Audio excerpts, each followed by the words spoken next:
Hello Raiders, Bionic here with my 120 day or 4 month progress video as a free-to-play player in Raid Shadow Legends. Like the 60 and 90 day progress video, this one will show what I've accomplished over the last 30 days and provide some advanced tips to hopefully help you guys out. Before I get started though, I want to point out that when I decided to undertake the challenge of remaining free to play for as long as possible to see how far I could progress, this did not mean I wasn't going to use any OP champions I get from shards or use only farmable champions. I say this because the topic has sparked some debate in my latest Reddit post, which a link will be available in the description in case you guys want to check it out. So anyway, let's jump right in. First thing to do before I start is to grab my 4th monthly reward completion, which is, yes, another free sacred shard, now bringing my total to 9 since I've started playing. And now that that is done, we can go over my stats. I have reached player level 58, which hasn't given me anything except a slightly bigger energy pool. It is still always empty to ensure I am maximizing on the regeneration, and I still strongly recommend you guys do the same, especially if you are free to play.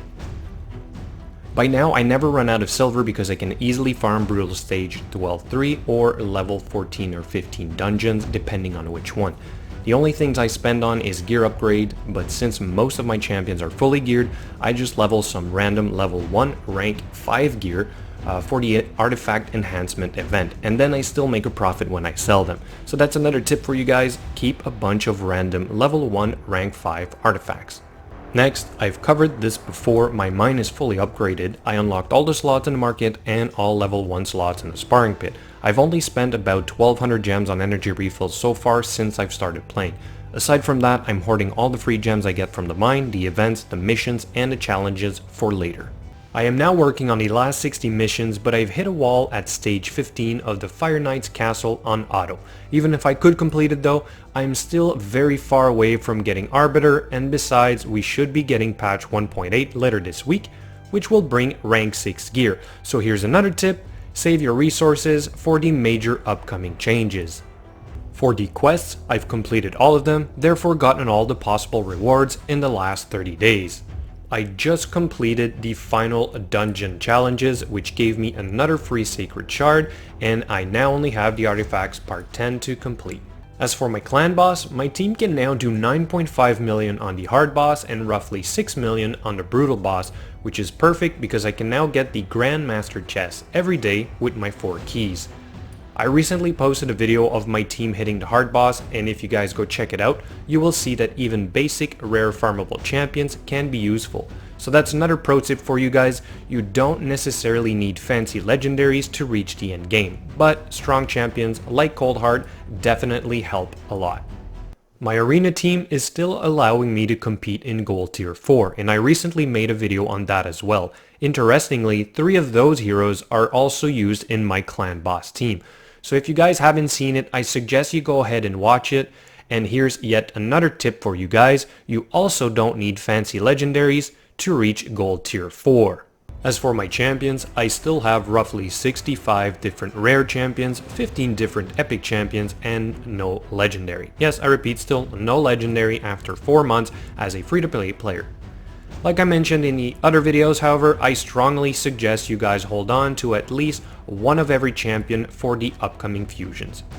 I now have 6 fully leveled rank 6 champions, which are part of my core teams, and 10 fully leveled rank 5 champions, but only 3 of them are used for specific tasks. The biggest improvement for my main champions was maxing out their masteries. So my next tip is: the first champions you rank to 6 should ideally be useful in all aspects of the endgame, and then you can focus on maxing their skills and masteries. These champions have allowed me to complete all the level 15 dungeons on auto except the Magic Keep, the Spider's Den, and the Fire Knight's Castle, which I can only do level 14 on auto for now.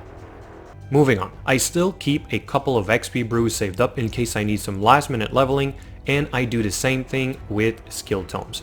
Since I use many farmable champions, all their skills have been maxed with duplicate champions. So that's another pro tip for you guys: fully leveled, skilled, and masteries maxed rare champions can be as effective as higher tier champions that don't have everything maxed out.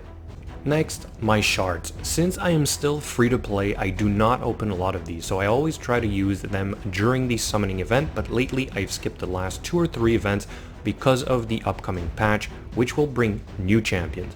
I'm actually excited to open these, but I'm also not expecting much. I will make a summoning video for these, so stay tuned for that. Lastly, the Great Haul and my final tips, some of which I already covered. The marketplace can be a surprisingly good source of gear upgrades, especially in the beginning, so make sure to check it every hour. The missions, events, and challenges are a great source of resources, so do not overlook them. Stop trying to find a perfect champion for every aspect of the game. Instead, focus on making a core team that can handle almost everything. But unfortunately, some dungeons are probably impossible to complete without certain champions, and these aren't farmable. So that means you will have to wait until you summon them. So there it is guys, my free-to-play progress in 120 days and a couple more tips. Thank you for watching and I hope you enjoyed the video. If you did, don't forget to subscribe for more. Later.